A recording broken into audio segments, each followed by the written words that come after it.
Yeah, so this is my second recording. Last time around, I haven't uploaded the first video yet, but the reason why it's being delayed is there were some severe audio issues, which took me several hours to fix and have now been fixed.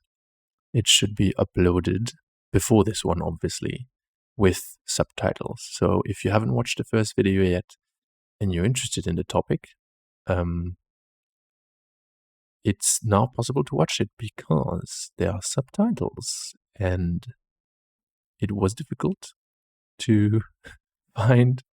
Sometimes do a little bit of a sleuthing to try and remember and find out what I could have possibly said, because sometimes the microphone didn't pick up anything at all. But these are the ways, the tribulations of someone who's a bit new at all this stuff. Now, jumping straight into the next topic, I thought it would be pertinent to discuss. In last video, we discussed a little bit of the place that levels are currently occupying in the whole RPG design space, and not just levels, but how are levels tied to progression, to a player's sense of achievement. And in those moments, I had mentioned classless systems, and I thought it would be a nice segue to talk about that, to jump into that and talk about, if the mere existence of levels can be questioned, like, do we need levels? Conclusion is sometimes yes, sometimes no. Could we also make without classes? And do you need classes in a mechanical sense to have classes? Now, what do I mean by that? Might be a bit confusing. Can you have classes without classes? Well, obviously, spoilers, yes, you can have classes without classes, but what does it mean? It means that when you think about your character, like, imagine you are playing, honestly, this is a universal, so whether you're playing a sci-fi RPG, a fantasy RPG, whatever, like a horror RPG, if you have your archetype in mind, you sit down, you are thinking about what character to make for this story, for this campaign, for this setting. Think maybe something generic, right? You want a fighter type or a soldier type. Does there need to be in the rule book, does there need to be hey, this is the soldier class, or this is the fighter class, or this is the weapons master class, or the warrior class? Does it need to be spelled out? Does the system need to already account for that and give you that option for you to be able to find some fulfillment in, playing out your class fantasy that you had in mind for your character, to be able to realize that archetype? Does it always need to be this case? And as mentioned previously in the last video, some systems do away with that. But then the question is, if there are no classes, how can you tell the difference between a wizard and a fighter? Because surely you could have a fighter in robes, right? And a wizard in heavy armor. So how do you make the difference?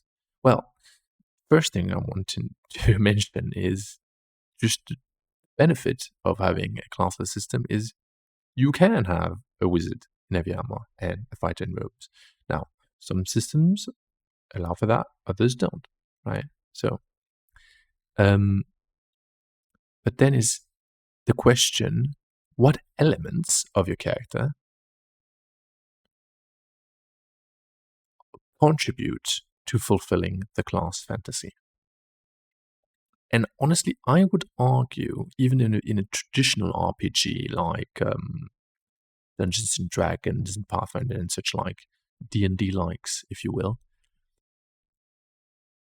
Classes, actually, the text that gives you all your features and such isn't actually that contributive to the class fantasy, which might sound counterintuitive, but if you really think about it, you'd come to the same conclusion probably, that you have a bunch of texts, but honestly, I'm pretty sure this would be a fun social experiment to do at your table. Just rock up to a game, show up, and have maybe like a barbarian or like a fighter, and pretend to be a wizard and have the others kind of keep track of how long it takes the others to notice that you are not actually a wizard on paper. Because if you show up to a game of D&D, let's say 5th edition, and you, on paper, you're a fighter, but you're not wearing armor, maybe you're wearing robes, which anybody can do, and you try and hoard magic items like wands and staves that allow you to cast spells, and maybe you have some other auxiliary features that allow you to cast some cantrips, and then see how long it takes the others to notice you're not actually a wizard. But what's the point of this thought exercise? That to show there are many ways to be a wizard or a fighter, really. And you don't need to rely on what's written on your character sheet. First is, how do you play out again, going back to role playing, how do you play out your character? Would someone whose archetype is that more of a fighter, a soldier, a warrior, versus a wizard, would they act differently? Would there be something about their personality that is different? How would they react to certain scenarios? So those are the first leads. That obviously someone who's more of a wizard archetype would probably be more familiar with the magical. So that's something in their background that could then translate into play, where they would be more familiar with these things. Likewise, for the fighter, they'd be probably more familiar with battles and war and such things. The other, which, if the system allows, could reflect in the skills they have. So, going back to the Dungeons and Dragons example, you could have a fighter on paper, but that has proficiency in Arcana, for example, and other intelligence-based skills, perhaps. Now, in other systems that don't have skills, what could you use? Well, again, we have my favorite, the fan favorite, maybe not, but items, inventory. And I have this feeling that there's going to be many, many more videos on items and inventory, because it is really an underexploited system that is fantastic. Well, underexploited, I feel like under-discussed. It is exploited fairly a lot, especially in more recent games. People are really innovating in the inventory design, so an item and such like. I really like that. Big fan. But items, again, if you have character A and character B and they're exactly the same, how can one be more fightery and one more wizardy? It's going to be in the items, I would wager. If you want to be a fighter, you're going to have everything that a fighter needs. Whatever your weapon or weapons of choice are going to be, probably a lot of equipment to maintain those weapons. If you're using armor, some armor and everything you need to do your job. A wizard is maybe not going to have any of that. Maybe they're going to have tomes or whatever magical implements that in the setting make sense, right? If in your magic system people are casting spells out of crystal balls, then that's what you're going to need, right? Or if you need to focus the sunlight to cast your spells, you're going to have some lenses or whatever. You really can stretch it, whatever makes sense, right? So you have those magical implements or those tools that you need to harness the magic of the world or wherever the magic's coming from. That's how you're going to determine who is what. But then the question is, oftentimes people would have this argument where not anybody should be able to use these items. So, for example, not anybody should be able to wield this weapon because you don't have the training. Or not anybody should be able to use these magical implements because you need training.